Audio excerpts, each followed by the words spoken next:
আজকে কাঁদি পৌরসভা কার দখলে? অপূর্ব সরকারের নেতৃত্বে। জয়দেব ঘটনাকস্তের নাম চালায় কে? অপূর্ব সরকার।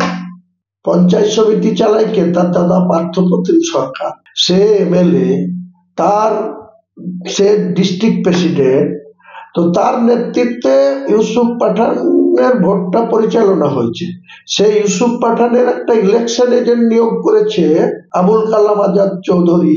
তা আমাদেরকে একটা পরামর্শ করেনি, আলোচনা করেনি যে আমি ইউসুফ পাঠান ক্যান্ডিডেট হয়েছে, তার মনোনয়নের দিনে আমাদের ডেকেছে, আমরা গিয়েছি।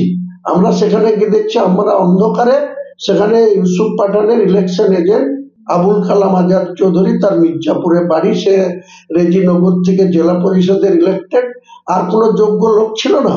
সে অপূর্ব সরকারকে কলকাতায় মোটর বাইকে করে বয়ে বয়ে ববি হাকিমের বাড়িতে, অন্য কারো বাড়িতে রাত্রি 10টা-11টা পর্যন্ত ঘুরিয়ে নিয়ে বেড়ায় বলে তাকে এখানে ইলেকশন এজেন্ট করতে হয়? তার কি যোগ্যতা আছে ইলেকশন? কটা ইলেকশন করেছে?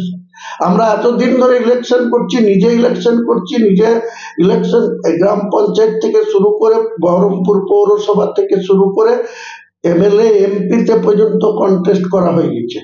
আমাদের সঙ্গে একটা পরামর্শ করবে না যে কাকে ইলেকশন এজেন্ট করলে ভালো হয়, কাকে ময়দানে নামালে ভালো হয়? তারপরে যখন যোগী আদিত্যনাথ এসে 30শে এপ্রিল শক্তিপুরে গোটা মুসলিম সম্প্রদায়কে অ্যাটাক করছে, তখন সে জেলা সভাপতি তৃণমূল বিজেপির কাউন্টার করবে না করে চুপচাপ থাকছে। আমাকে যখন কাউন্টার করতে হলো, সে আবার লোককে বলে বেড়াচ্ছে হিন্দুরা কেন ভোট দেবে ইউসুফকে, হিন্দুদেরকে এই বলেছে ওই বলেছে। কে বলছে? একটা জেলার সভাপতি। এর আগে আমি তাহের খান যখন সভাপতি ছিল, অন্যায় করেছে, আমি তা বরদাস্ত করিনি, রাজ্য নেতৃত্বকে জানিয়েছি। আবার সাউনি সিংহ রায় যখন সভাপতি ছিল, তার টার্মসে আমার বিধানসভায় দিদি আমাকে 69 ভরতপুর বিধানসভায় টিকিট দিয়েছে, সেখানে আমি বিধায়ক হয়েছি। এই আবু তাহের খানটা চাইনি যে আমি যাতে জিতি।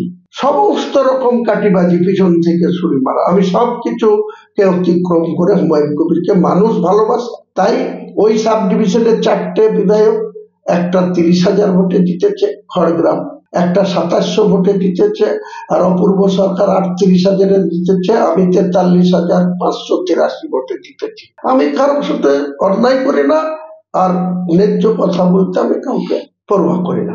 আমি বলেছি, তারা বিভিন্ন হিন্দু গ্রামে বলে বেরিয়েছে, তার ভোট কোথায় গেল? তার ভোটের পার্সেন্টেজ কোথায়?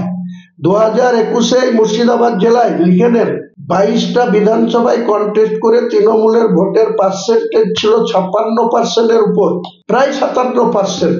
2024-এ এসে সেই পার্সেন্টেজ কমে এসে কত দাঁড়িয়েছে আপনি হিসাব করেছেন?